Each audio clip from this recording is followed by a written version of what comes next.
Pemirsa, selamat malam. Anda menyaksikan Prime Talk Tajam Mendalam bersama saya, Rory Asyari. Pemirsa, wacana untuk mengamandemen atau mengubah Undang-Undang Dasar 1945 semakin menguat pasca Kongres kelima PDI Perjuangan yang berakhir Sabtu kemarin di Bali. Nah, perubahan yang diusulkan adalah kewenangan MPR menetapkan kembali haluan negara atau yang dulu kita kenal sebagai GBHN, Garis-Garis Besar Haluan Negara, dan menjadikan MPR kembali menjadi lembaga tertinggi di Republik ini.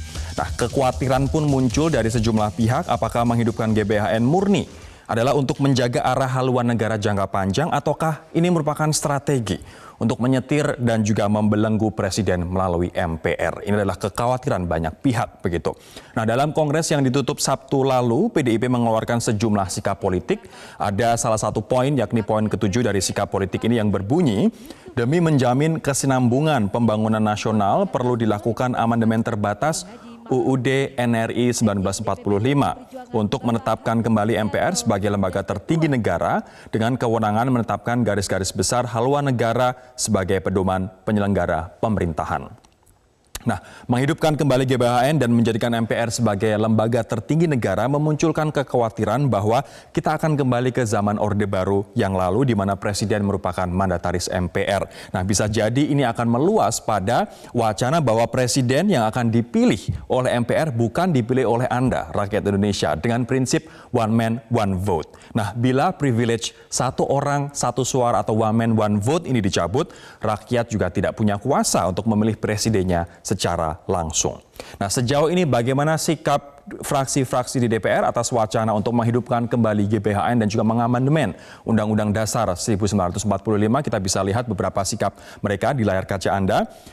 Golkar melalui Zainuddin Amali mempertanyakan urgensi amandemen 1945. Ketua fraksi Golkar MPR Agun Gunanjar Sudarsa juga mengatakan internal MPR juga belum sepakat dengan agenda amandemen. Sementara kalau dari PKB sepakat amandemen tapi hanya soal kewenangan MPR menetapkan GBHN saja. Jadi terbatas pada GBHN saja, konsepnya mengikuti perkembangan era globalisasi. Bagaimana dengan Gerindra? Gerindra melalui Wakatumnya Fadlizon mengusulkan UUD 45 dikembalikan dulu ke versi asli baru kemudian rekonstruksi. Sementara PKS melalui Nasir Jamil sepakat perlu ada haluan negara namun tidak sampai membelenggu presiden. Nasdem mengatakan ingin pembangunan berkesinambungan sehingga perlu diatur dalam GBHN. Kemudian kita lihat PKS. Tadi sudah disampaikan bahwa sepakat perlu ada haluan negara namun tidak sampai membelenggu presiden. Sikap ini pun juga sama dengan P3 yang ingin ada arah haluan negara namun tidak akan sampai mempreteli kewenangan presiden. Demikian juga dengan PAN yang mengatakan bahwa sepakat bila amandemen hanya menghadirkan kembali GBHN tapi tidak melebar kemana-mana, sementara Demokrat masih membahas secara internal. Selain sikap fraksi di DPR, pemirsa, sejumlah pendapat dari pakar hukum dan juga pegiat demokrasi pun turut mewarnai wacana ini. Kita lihat ada 3 yang kami catat. Yang pertama dari Nyarwi Ahmad, analis komunikasi politik dari Universitas Gadjah Mada yang mengatakan bahwa ini merupakan langkah mundur demokrasi. Kembali ke era sebelum reformasi, salah satunya pemilihan presiden melalui MPR. Kemudian Ferry Amsari, Direktur Pusako FH Universitas Andalas mengatakan ini berpotensi menjadi liar dengan mengembalikan wewenang MPR. Refli Harun, pakar hukum tata negara, mengatakan GBHN sudah tidak relevan dan tidak penting karena yang ditetapkan GBHN sebenarnya bisa ditetapkan melalui undang-undang. Nah, pertanyaannya kemudian mengemuka, apa pentingnya sebenarnya mengembalikan garis-garis besar haluan negara?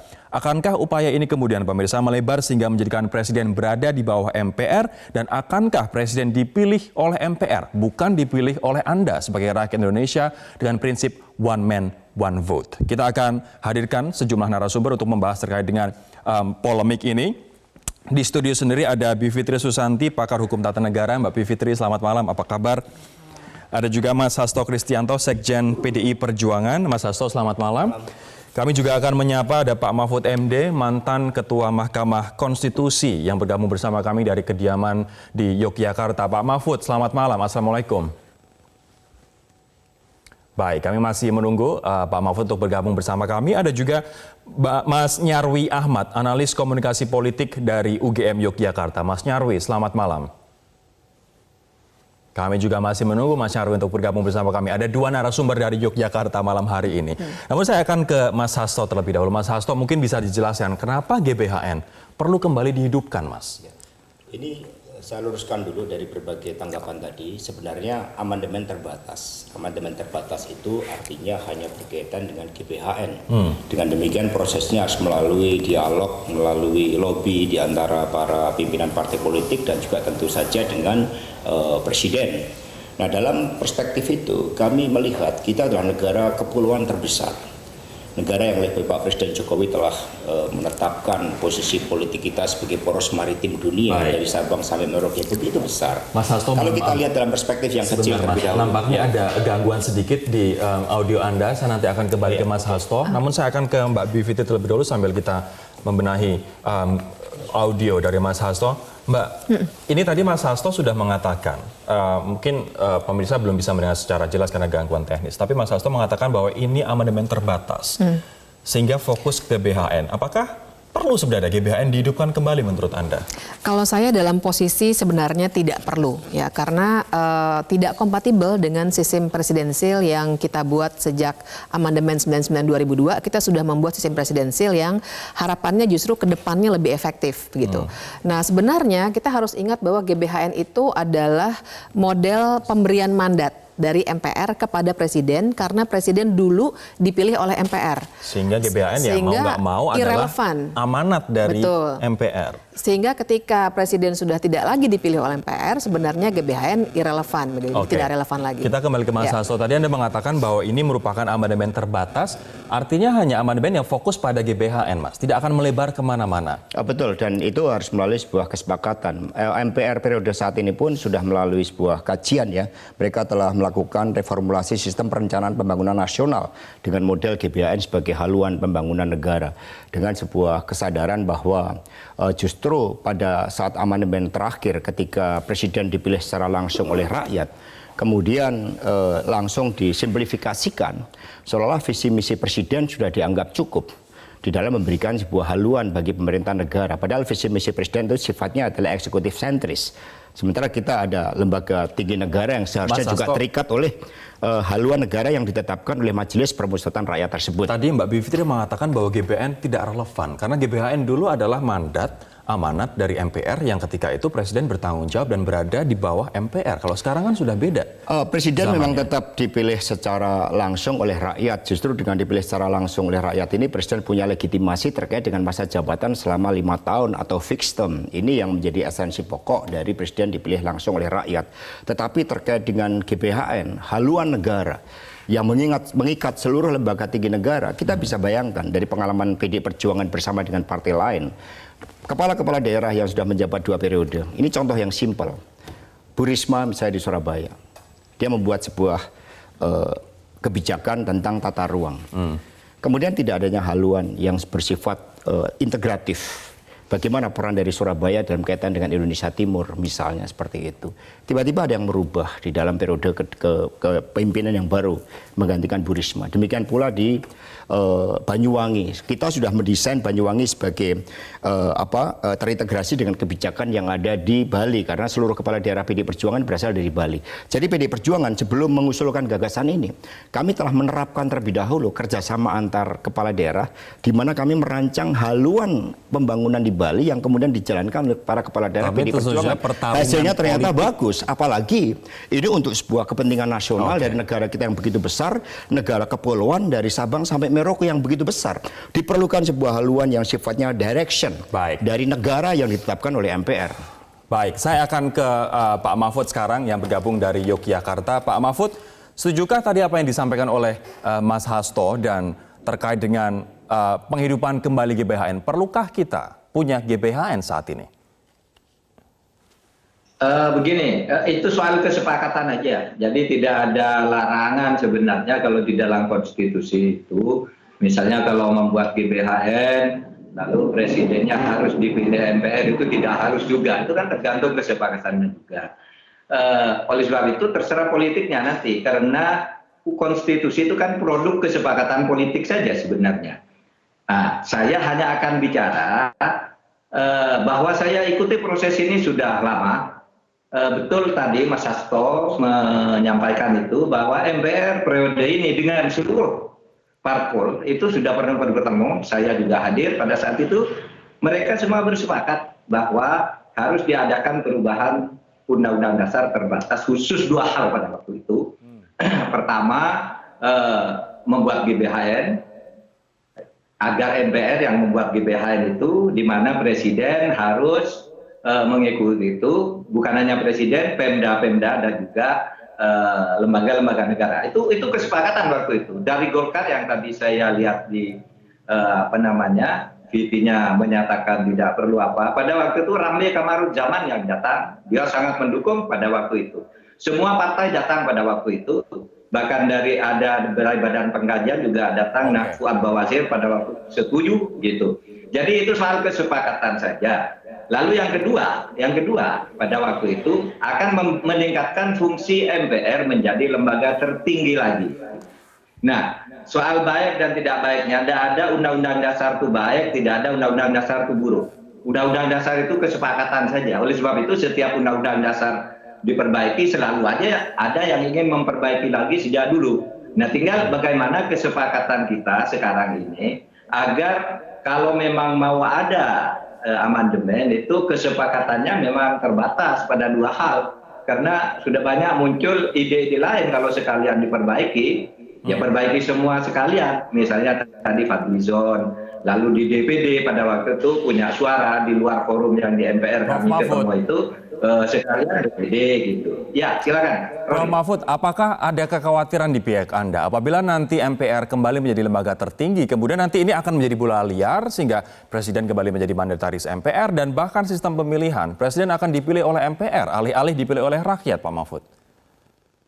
Bola liar itu akan muncul juga bola liar itu. Karena misalnya sekarang sudah banyak juga yang menginginkan kembali ke yang asli aja, seperti Gerindra melalui Fadlizon mengatakan kembali ke yang asli aja sehingga DPR mandataris.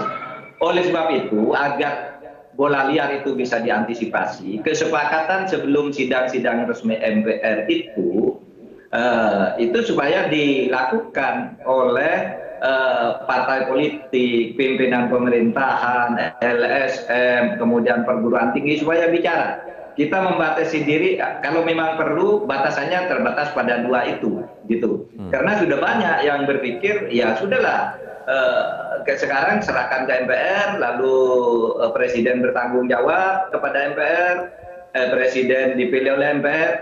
Itu ada yang bersuara begitu, tetapi juga kalau konstitusi tidak mengharuskan seperti itu. Karena konstitusi itu tidak harus ikut teori mana, tidak harus ikut negara mana, tapi sesuai dengan apa kesepakatan lembaganya.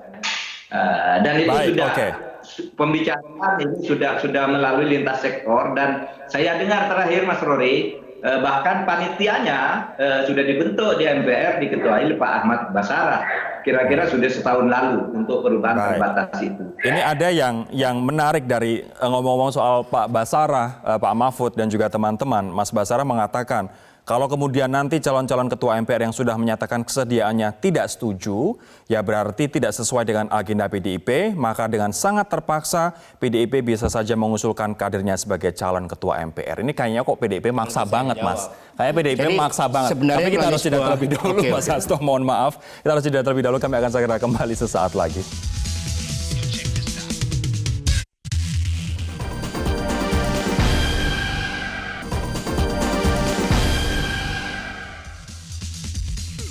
Tadi disebutkan ada Mas Basarah. Nah, ini Mas Basarah menyatakan saya mengutip dari Tempo di 9 Agustus, kalau kemudian nanti calon-calon ketua MPR yang sudah menyatakan kesediaannya tidak setuju, dalam hal ini tidak setuju amandemen UUD 45, ya berarti tidak sesuai dengan agenda PDIP.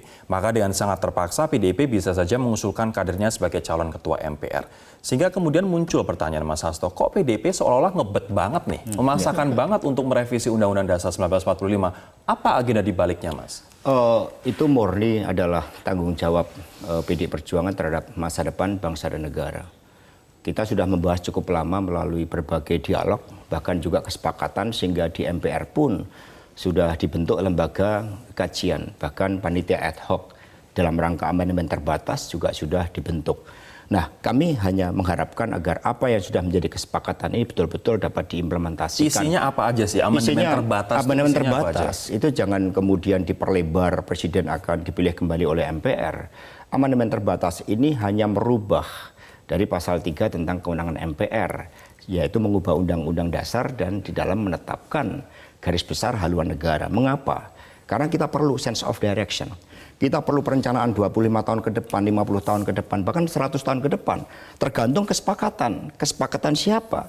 Di dalam majelis permusyawaratan Kata rakyat Refli Harun itu sudah bisa diatur dalam undang-undang. Kita juga punya rencana pembangunan jangka panjang yang kemudian undang-undang rencana bersifat pembangunan jangka menengah. eksekutif sentris. Sehingga tidak mengatur bagaimana lembaga-lembaga negara yang lain. Kita lihat aja untuk ancaman terhadap ideologi yang ingin mengganti Pancasila. Ini adalah sebuah fondamen kita dalam kehidupan berbangsa dan bernegara yang seharusnya sudah final. Ini harusnya juga menjadi sebuah desain kita bersama bagaimana mengatasi persoalan ideologi. Belum kalau kita berbicara dengan sense of direction terhadap pembangunan bagaimana masa depan Papua yang terintegrasi dengan Kalimantan, yang terintegrasi dengan Jawa. Dan GBHN akan itulah yang harus mengatur dirancang di situ. Mbak Bivitri, dengan GBHN mengatur itu, teman Anda Bang Refli Harun mengatakan ini sudah nggak penting, nggak relevan, sudah bisa diatur dalam undang-undang. Anda melihat masih perlukah sebenarnya GBHN, Mbak? Kalau misalnya yang diatur adalah arah, tidak hanya ideologi, tapi soal pembangunan, pembangunan manusia, integrasi.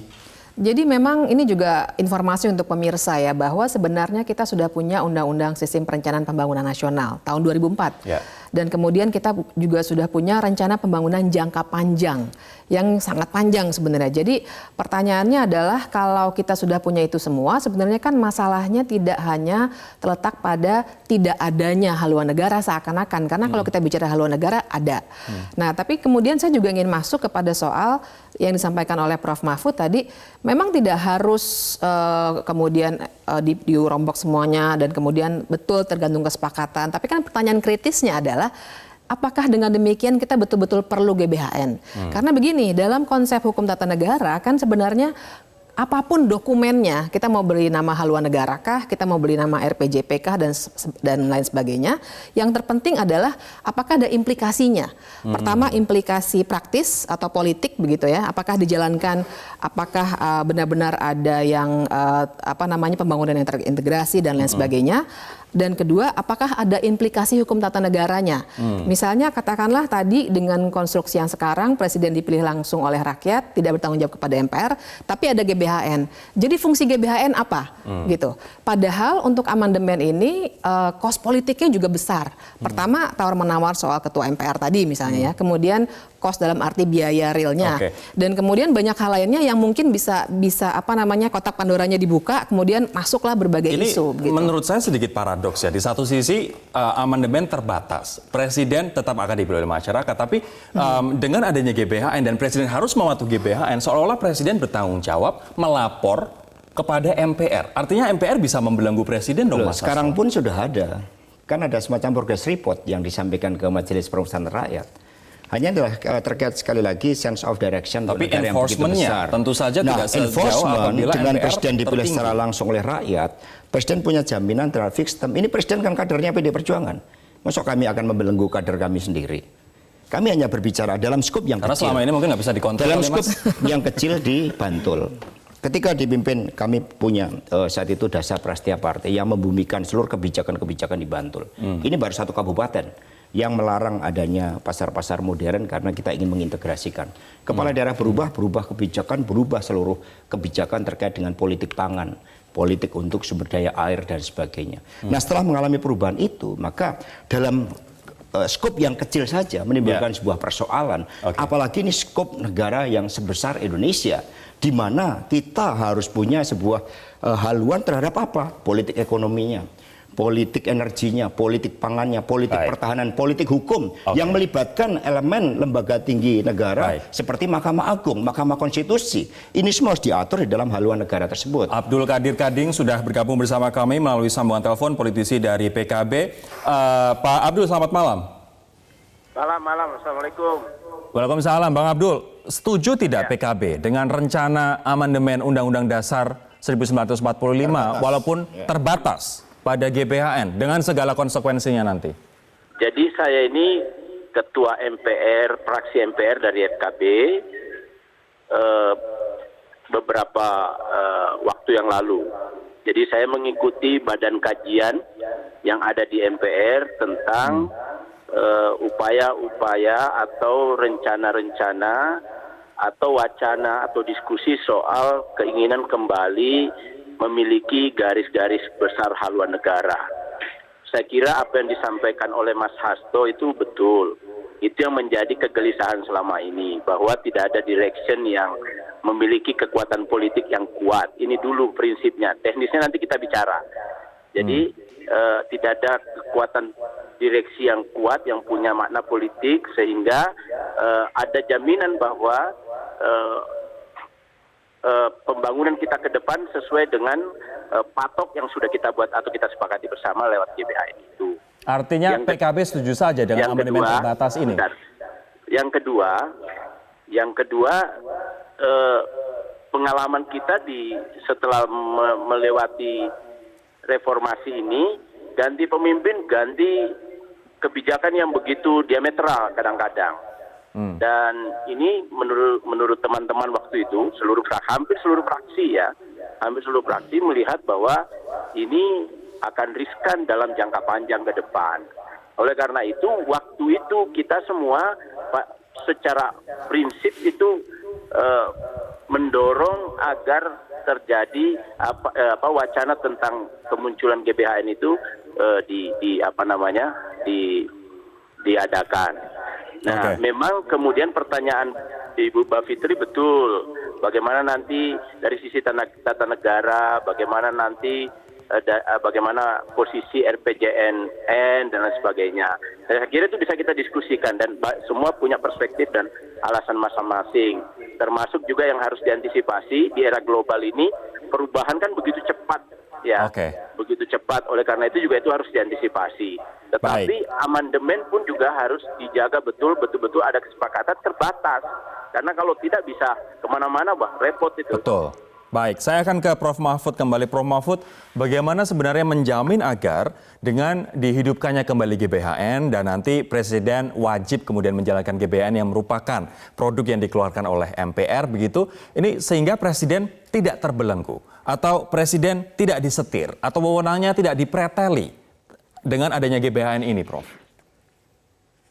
Ya, ditegaskan aja pertama di dalam konsensus pada saat mau membuat resultante itu bahwa Presiden melaksanakan GBHN yang dibuat oleh MPR, tetapi pengawasannya itu tetap oleh MPR. Tidak ada pertanggungjawaban kecuali melanggar ketentuan yang terkait dengan impeachment.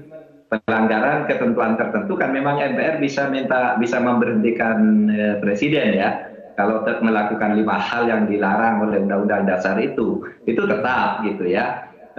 Tetapi dalam pelaksanaan administrasi pemerintahan sehari-hari itu ya tetap DPR, dan itu dicantumkan aja nanti di dalam Undang-Undang Dasar berubah bahwa Majelis Permusyawaratan Rakyat membuat GBHN yang ditetapkan oleh MPR.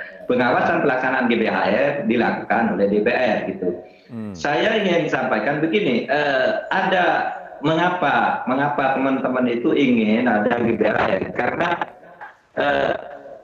terjadinya ketidaksinkronan ya selama ini. Misalnya pemerintah pusat dan daerah itu sering tidak sinkron. Pusat ingin menatap undang-undang perda, sesudah diperbaiki di daerah-daerah berubah muncul perda-perda sendiri juga, sehingga lebih banyak yang terbit daripada yang ditertibkan. Itu juga lalu menjadi alasan kenapa GBHN itu dianggap penting. Ada juga misalnya tentang pengelolaan wilayah daerah, wilayah pertambangan dan sebagainya. Ini saya hakim MK nih punya pengalaman di mana itu kebijakan daerah itu tidak sama dengan kebijakan pusat, bahkan sering melanggar undang-undang juga dan tidak ada yang bisa mengontrol dengan efektif atas nama otonomi daerah. Misalnya begini, di suatu kabupaten izin pertambangan hanya boleh diberikan untuk 200.000 hektar lahan pertambangan. Itu misalnya. Tetapi nanti faktanya yang keluar bisa 400, bisa 500 karena setiap kepala daerah yang baru itu membuat kebijakan sendiri, bahkan membuat aturan, membuat lisensi yang menumpang di izin-izin yang sudah ada. Sehingga lalu timbul pikiran kalau gitu perlu GBHN lah agar tersinkronisasi. Nah, itu pilihan pada waktu itu. Tetapi memang betul Bivitri, sebenarnya GBHN dalam arti substansi itu sudah ada.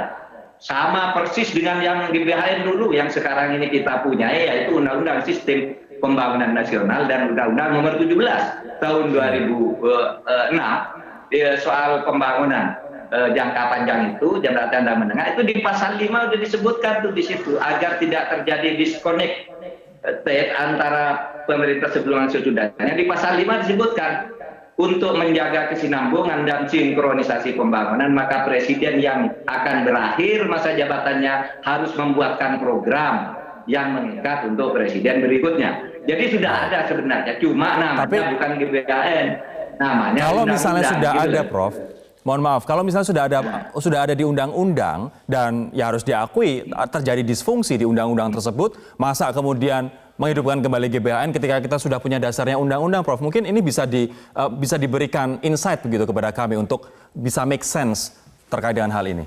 Ya, debatable karena begini. Mungkin ini solusinya. Ini menurut teman-teman yang melakukan pengkajian di MPR dan partai-partai politik itu semuanya sudah bicara itu kok di MPR, saya hadir gitu, mengatakan memang solusinya harus ada GBHN gitu. Nah, soal ada orang yang tidak setuju yang didiskusikan ini kan masih dalam proses.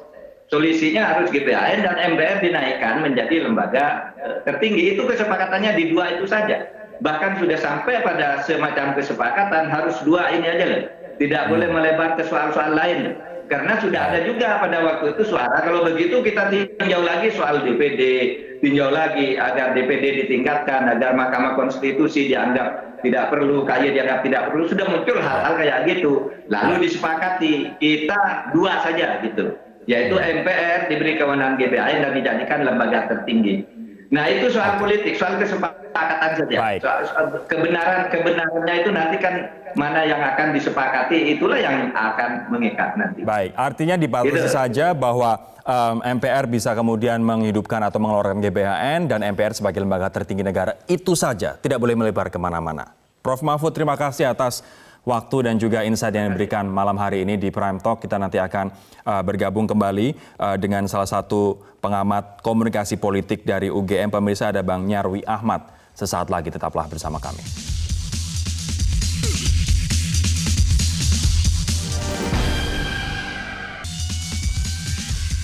Saya sekarang akan menyapa ada Mas Nyarwi Ahmad, analis komunikasi politik UGM yang bergabung bersama kami melalui sambungan Skype dari Yogyakarta. Mas Nyarwi, tadi kita sudah berdiskusi berempat, termasuk salah satunya dengan Prof. Mahfud MD yang mengatakan sebenarnya sudah ada kesepakatan untuk amandemen Undang-Undang Dasar, tapi ini terbatas hanya pada dua hal, yakni bahwa MPR bisa mengeluarkan GBHN dan kemudian MPR sebagai lembaga tertinggi negara. Tadi juga sudah perkembangannya sudah banyak yang mengatakan kita perlu GBHN, walaupun Mbak Bivitri mengatakan apa fungsinya? Kita sudah punya undang-undang untuk rencana pembangunan jangka panjang yang diturunkan menjadi rencana pembangunan jangka menengah. Menurut Anda apabila dibatasi dalam dua hal tersebut, bahwa MPR mengeluarkan GBHN dan MPR sebagai lembaga tertinggi negara, perlukah kita GBHN, Mas? Ya, sebelum pertanyaan ke sana ya, Bung Ruri ya. Saya mau mengingatkan, kebetulan saya baru ingat ada artikel yang ditulis Larry Diamond, itu ada dua paradok demokrasi, ya, dua paradok bawaan. Ya. Yang pertama adalah sejauh mana demokrasi itu di dalamnya memuat unsur representativeness, nah satu sisi lain governability. Jadi kita kan dalam sistem perwakilan apapun ya terpilih secara langsung oleh rakyat elit politik, tapi pertanyaannya seberapa ketika berkuasa itu mampu memerintah dengan cara yang baik sesuai dengan ekspektasi masyarakat. Itu poin yang pertama. Yang kedua itu terkait dengan concern, apa yang menjadi concern dari elit politik yang memimpin atau terpilih versus dengan efektifan pemerintahan itu sendiri. Nah, di sini kita bisa tempatkan bagaimana sejauh mana GBHN itu diperlukan. Ya, kalau misalnya bahwa GBHN itu dipandang urgen untuk meningkatkan governability, ya, dan juga keefektifan dalam pengelolaan kekuasaan negara dan juga pemerintahan, maka hal itu bisa dipertimbangkan. Kenapa? Karena salah satu paradok di balik effectiveness, lawannya dari effectiveness yaitu ada concern. Jadi politisi itu kan punya concern yang berbeda ketika dia berkuasa karena terkait janji-janjinya ketika berkampanye. Sisi lainnya, kadang-kala janji yang banyak-banyak ini? itu kan ya. Sisi lain, tapinya apa? Kekhawatiran Anda apa? Kalau misalnya ini tadi seperti Anda sebutkan, boleh jalan. Tapinya apa? Ya, itu tadi kalau misalnya ada concern yang berbeda, maksudnya gini, politisi kan ketika berkampanye punya katakanlah janji-janji yang harus dipenuhi dan kadangkala kendalanya adalah ketika terutama di daerah ya punya banyak varian hal yang pengen diwujudkan tetapi tidak sinkron dengan pemerintahan pusat. Nah ini kadangkala juga menjadi kendala. Kita perlu melihat di sini government dalam konteks holistik, tidak lokal dan sentral saja, tetapi keseluruhan. Nah, kalau misalnya efektivitas itu dipertimbangkan, GBHN saya pikir juga bisa dipertimbangkan. Hanya saja begini. Yang kadang-kala kita perlu khawatirkan adalah menempatkan kembali MPR sebagai lembaga tertinggi negara. Nah, kalau tadi dalam posisi lembaga tertinggi negara, maka klaim representativeness dari keseluruhan masyarakat itu kan bisa diklaim oleh MPR. Kalau klaim itu misalnya hanya dibatasi pada menentukan arah agenda-agenda pembangunan melalui GBHN, mungkin itu masih bisa diterima. Nah, kalau misalnya itu bisa diperluas sampai misalnya pemilihan presiden oleh MPR, nah itu mungkin yang agak repot dan mungkin berbahaya bagi demokrasi kita. Dan itu merusak bahaya bagi demokrasi kalau sampai ke situ ya. Saya akan ke Mas Hasto sekarang. Mas, apa jaminannya bahwa nanti amandemen Undang-Undang Dasar ini tidak melebar sampai ke sana?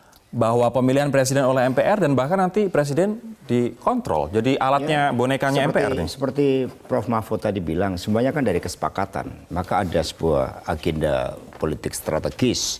Sebelum langkah amandemen itu dilakukan, itu dibentuk badan kajian dulu di MPR. Dan kemudian baru dibentuk panitia ad hoc. Nah di sini komunikasi politik diperlukan untuk menyepakati terlebih dahulu bahwa amandemen terbatas itu hanya dikaitkan dengan pasal 3 Undang-Undang Dasar 1945 terkait dengan GBHN. Dan kemudian kita kembali pada pertanyaan yang mendasar. Apakah negara kita yang begitu besar tidak memerlukan sebuah haluan negara dalam perspektif 25 tahun, 50 tahun, bahkan 100 tahun ke depan? Itu yang pertama. Yang kedua, apakah kita tidak perlu sebuah haluan yang mengintegrasikan seluruh kebijakan politik, ekonomi, dan kebudayaan, politik hukum, politik pertahanan dari lembaga-lembaga tinggi negara? Tadi kan kita begitu banyak. Sudah itu kita perlu. Kalau itu perlu. Yang ketiga, antara pusat dan daerah, jangankan antara pusat dan daerah, antara gubernur dan bupati, itu semua perlu. Dan siapa yang mengkaji? Dari pengalaman pola pembangunan ketika zaman Bung Karno dirancang yang namanya pola pembangunan semesta bercara. Itu yang merancang 600 dokter dalam berbagai perspektif disiplin ilmu. Kalau kita membaca dokumen itu saja dalam politik pangan, kita ingin menjadikan salah satu produk cantel di Kulon Progo itu untuk menggantikan beras saat itu. Itu baru dari salah satu aspek. Apalagi kalau kita melihat sebuah kesemestaan di dalam merancang pembangunan kita. Pertanyaannya kemudian, akankah nanti pembahasan ini sampai mengarah pada presiden yang dipilih oleh MPR? Nah, ini sudah menjadi sebuah kesepakatan dulu. Sebentar Mas, kita akan membahasnya sesaat lagi. Kami harus jeda terlebih dahulu, iklannya sudah ngantri Mas. Kami akan kembali sesaat lagi.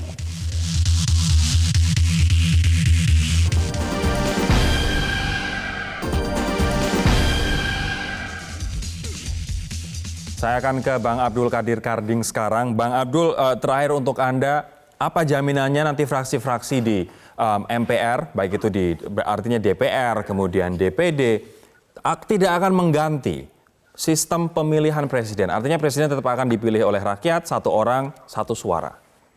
Ya, jadi kan sebenarnya amandemen terbatas sudah pernah dilakukan kan oleh panitia-panitia ad hoc sebelumnya tahun 2000-an itu. Sudah pernah terbatas pada pasal-pasal tertentu.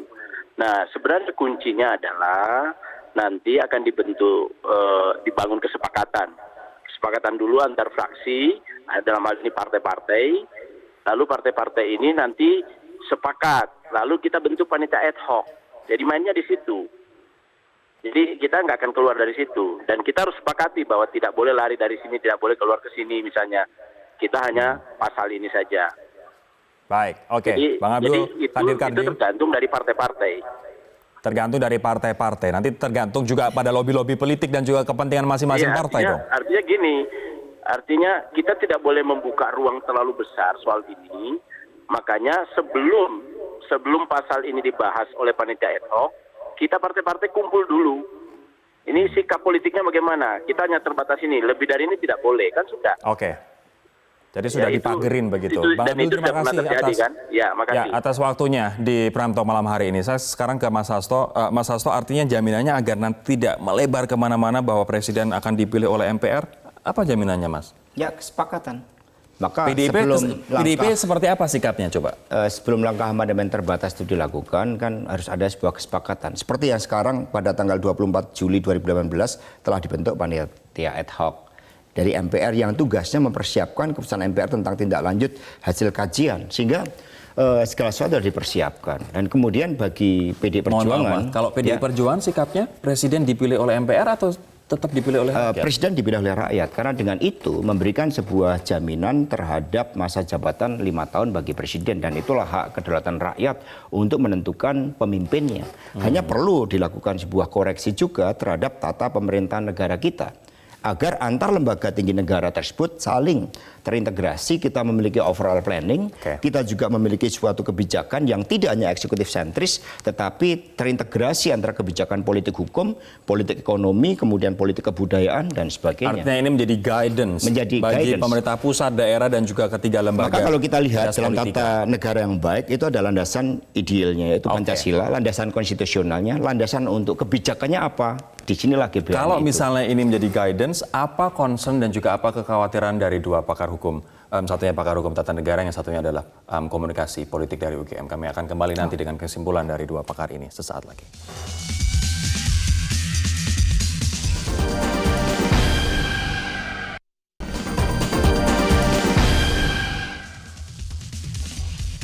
Mbak Bivitri, apa kekhawatiran Anda, concern Anda terakhir, Mbak, dengan adanya amandemen dan juga GBHN, walaupun amandemen UUD ini dibatasi, ya kalau misalnya 2, kalau melebar ya repot, kata narsum yang lain. Iya, saya ingin menyoroti satu kata dan frasa yang dari tadi diucap, yaitu soal kesepakatan dan tergantung partai-partai politik.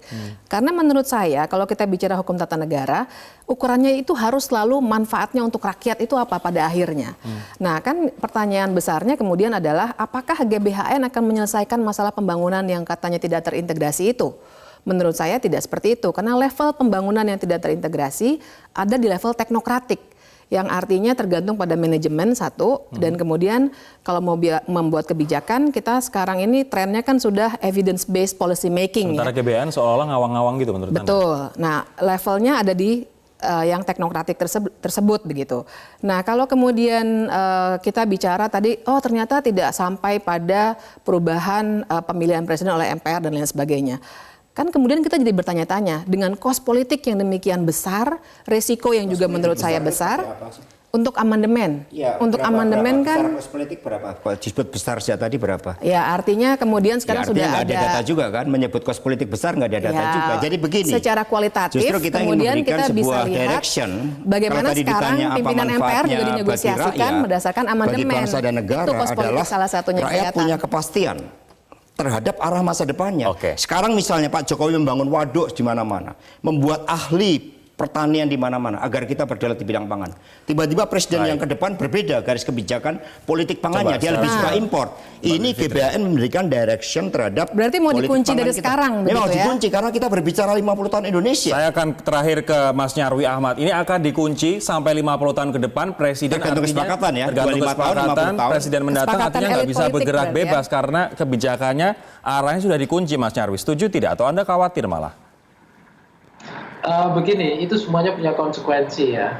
Artinya kalau misalnya model dikunci seperti itu unsur governability dan effectiveness dari sisi pemerintahan pusat ya itu lebih kuat. Tetapi punya implikasi apa? Kita kan sebenarnya selama beberapa periode ini kan sudah menerapkan kebijakan desentralisasi dan otonomi daerah. Memang di situ ada banyak kritik soal kelemahan-kelemahannya, tetapi juga ada sisi manfaatnya. Memang pada akhirnya ini adalah soal kesepakatan politik. Saya setuju dengan konsep itu. Tetapi juga memang pertimbangannya adalah apakah dengan sentralisasi dari governability, sentralisasi dari effectiveness di semua aspek ya. Tadi Mas Hasto menjelaskan semua bidang politik, pangan, ekonomi, pertahanan dan lain-lain misalnya. Nah, apakah itu yang akan diyakini bisa membawa kita jauh lebih maju, atau misalnya sebaliknya dengan misalnya sedikit memberikan kelonggaran bagi ruang-ruang misalnya kreativitas para elit di daerah dan seterusnya, juga inovasi dari presiden-presiden yang berbeda, ya itu mungkin juga ada peluang untuk memberikan kemajuan. Tetapi memang begini, kita memang perlu soal guidance itu. Hanya saja sekali lagi saya tegaskan, kita jangan sampai mengorbankan agenda yang besar itu juga sekaligus mengurangi kualitas demokrasi kita, apapun waktu kita sudah habis, teman-teman. Ini Ya. tadi masih malu-malu panasnya di belakang mesin diesel, tapi nggak apa-apa. Nanti kita lanjutkan lagi perbincangan soal toh ini akan masih menjadi polemik dan kita pasti terus harus mengkritisi agar tidak melebar kemana-mana. Betul, agar amandemen ini tidak melebar kemana-mana dan justru malah mengunci dan juga mengekang Presiden. Kami akan berlanjut pemirsa dengan Headline News pukul 20 waktu Indonesia Barat. Untuk sementara demikianlah Prime Talk untuk saat ini. Sampai jumpa.